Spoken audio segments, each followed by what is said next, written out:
This video was recorded about 2 years ago, which is why my voice might sound different in this video.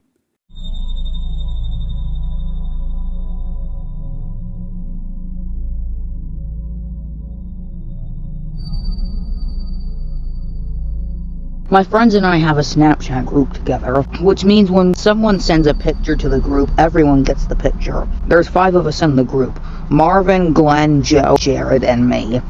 One day at school, Jared told me that he lost his phone and didn't have Find My iPhone on, which sucked for him, but oh well, what could we really do about it? The rest of us continued about our daily lives.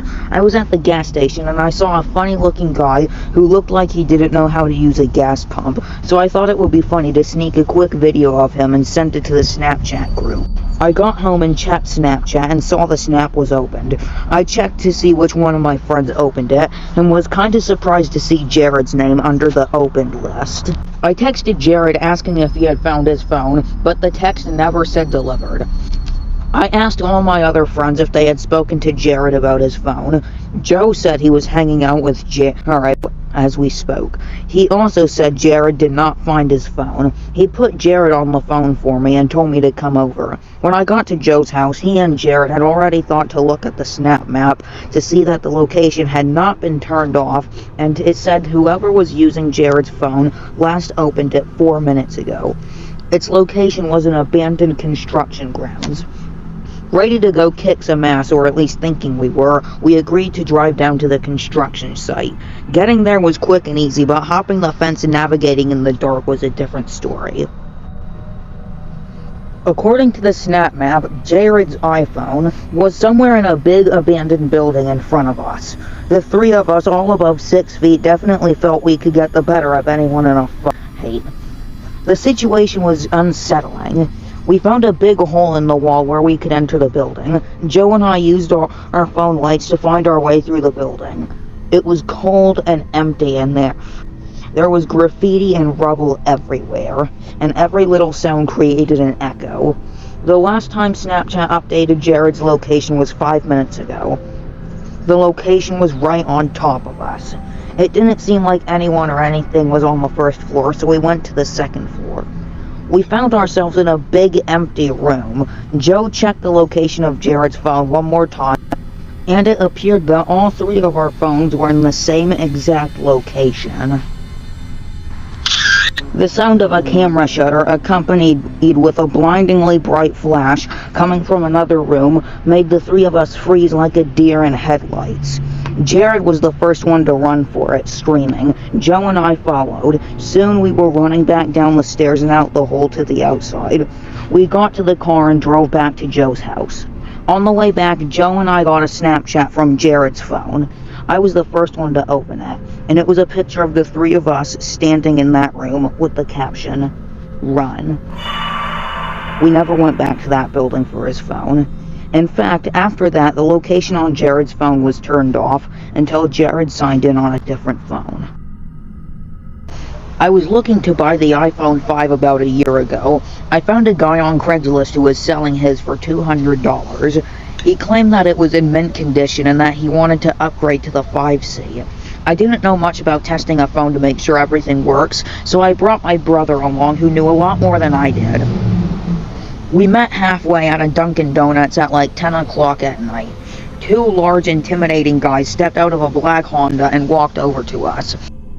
One of the guys pulled out a phone and showed it to me. It didn't have a scratch on it, just like the guy said. My brother took out my SIM card and popped it into the new phone. He did some testing and told me that it works. The guy then asked for $250, even though he originally asked for $200. I lied and told him I only brought $200. He seemed a bit unhappy with it. I did have $250, but I didn't want to spend more than his original asking price. I figured it was his way of making sure I didn't haggle down the price. I handed the guy $200. Him and his buddy got back in their car. We got back into my car, and I tested out the phone by calling my girlfriend. I sat testing things around for about 5 minutes. My brother commented on the fact that the 2 guys hadn't left either. I didn't really care. I started the car and pulled out of the parking lot. My brother commented on the fact that the two guys started their car just when I did. I didn't find it too weird. I drove and eventually stopped at a red light, and then I noticed that Honda pulled up right behind me. I found that a bit weird because I was sure they came from the opposite direction. I continued my drive home, but every single turn we made, they followed, and close on my tail, too. My brother suggested that I pulled over, but there was no way I was going to do that. I knew those guys were looking for trouble. It got to the point where I was trying to lose them and started driving dangerously. If they needed something, they would call or at least honk their horn, but they were looking for some kind of trouble. I tried something risky to lose them. At an intersection, the light had just turned red. I drove across the intersection. My brother shouted at me, calling me stupid and crazy, but it worked. They didn't follow. We got home after the long drive.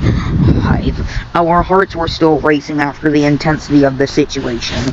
I was just happy to have a cool new phone for such a low price. Later that night, I was playing around with the phone, trying to set some things up before going to bed. My parents and brother were already asleep at this point. Just then, I heard the sound of two car doors slamming shut outside. I looked out the window and I felt like my heart completely stopped. The black Honda was parked across the street. I could assume the two guys were already halfway to our front door. I immediately woke up my dad and explained everything as quick as possible. He got up and got his baseball bat and crouched behind the front door. A loud knock came at the door. My dad screamed at them to go away. One of the guys on the other side of the door claimed to have a gun and said that he would shoot the lock off of the door if we didn't open up. My dad told me to call Joe, our friend who happens to be a police officer. I called Joe and he said he'd be right over. And here's the part that still scares me to this day. There was the sound of a silenced shot of a pistol. I peeked over and saw a hole in the door just inches away from my dad's head. My dad ran away from the door and we all listened. We heard Joe outside yelling at them to drop their weapons. They lowered their guns. Joe arrested the two assholes. I have to say, this was the scariest day of my life. I'll never forget the time when the pizza place I worked at was about to close when the phone rang. I was working the counter alone at night, so I picked up the phone. There was complete silence, so I hung up. About a minute later, the phone rings again, so I pick it up again. Still, there was silence. I was about to hang up when I heard a weak and cold voice of an old lady saying she wanted a regular pizza to be delivered. I was very polite, but on the inside I was screaming. I just wanted to go home and end my shift. I told my boss that there was another delivery and he said I had to go, but I could close up afterwards. I was upset, but I knew that late calls usually give good tips, so I told the lady it would be at her home shortly, but she had already hung up, so I told the chef one more order. I arrived at the house, which was about 7 miles away. It was a very small house. I rang the doorbell, but there was no answer. The lights were off. I rang the doorbell again, but still nothing. I was about to walk away when I see the curtains move. There was a shadowy figure at the window. I couldn't see who it was, so I got closer to the window. It was an elderly woman about 70 years old. She stood there just looking at me with a blank look on her face. I told her I had her pizza, but she had no response. I thought she probably didn't hear me, so I screamed it louder. She looked at me and smiled, but not a normal smile. A bone-chilling, eerie smile. I still remember it to this day, that woman's face with that horrible smile. I was freaked out. I just turned around and walked to the car with the pizza. I texted my boss and told him about the situation and why I couldn't deliver the pizza. I looked out my passenger window at the house one more time, and I saw the woman standing outside my car with the same evil smile. I put my car in drive and floored it. My boss never made me make a late-night delivery again. This is a very strange story that took place a few months ago. I still live in the house this happened in. I have an electrical outlet under my bed that I charge my phone with. I put my phone up on the ledge of my bed at night. I usually use my phone as an alarm. One Monday night in February, I woke up to my alarm blasting, but it was still dark out. I looked at my real alarm clock, which was sitting on my desk. It was 4 in the morning. I wasn't sure if I'd accidentally set a new alarm. The alarm was titled Down. I reset it and went back to sleep, not overthinking it. The next night, I awoke to my alarm blasting again. It was 3 in the morning. The alarm was titled Beneath. No way I had set that alarm. I would remember something like that. I figured my brother was playing a joke on me. The next morning, I told my dad to tell him to stop playing jokes on me, and that it actually interrupted my sleep on school nights. But my brother swore on his life that he never touched it. I kinda believed him. That night, I put a password on my phone and wrote it on a sticky note for safekeeping. I hid the sticky note on the wall behind my bed and made sure there were no extra alarms set. The only one that was set was for 8 a.m. I fell asleep. Once again, I woke up to the blasting alarm in total darkness. It was 2 a.m. The alarm was titled The. I was a little freaked out now. Something was really wrong with my phone. I was sure someone was hacking into it. The next day, I left my phone off the whole day in hopes that whoever was messing with it would forget about it. Once again, I suddenly woke up to my phone's alarm blasting, except the alarm was not the original alarm sound. It was some kind of crazy screaming sound. I turned off the alarm. This one was titled Bed. It was 1 in the morning. I was laying there clueless, not knowing what to think. My phone was at 10%, so I reached down under my bed to try to find the charger, which was normally plugged into the wall. It was missing. Then, at the worst possible time, I realized what it all meant. The 4 titles formed a sentence. Down beneath the bed. I tried to pull my arm away, but it was too late. I felt a hand grab my arm and squeeze it tight. I screamed as loud as I could, loud enough for all the neighbors to hear. I could hear my parents' door open and footsteps running to my room. My door opened and my dad came in with a baseball bat. He saw that I was being pulled under the bed. My dad grabbed the man under my bed and knocked him out and called the police. We found out after the police came that he was a registered sex offender and that he had been arrested 10 times. He was very messed up in the head and clearly gets pleasure from scaring his victims. I was searching for a car to buy for my son for his 18th birthday.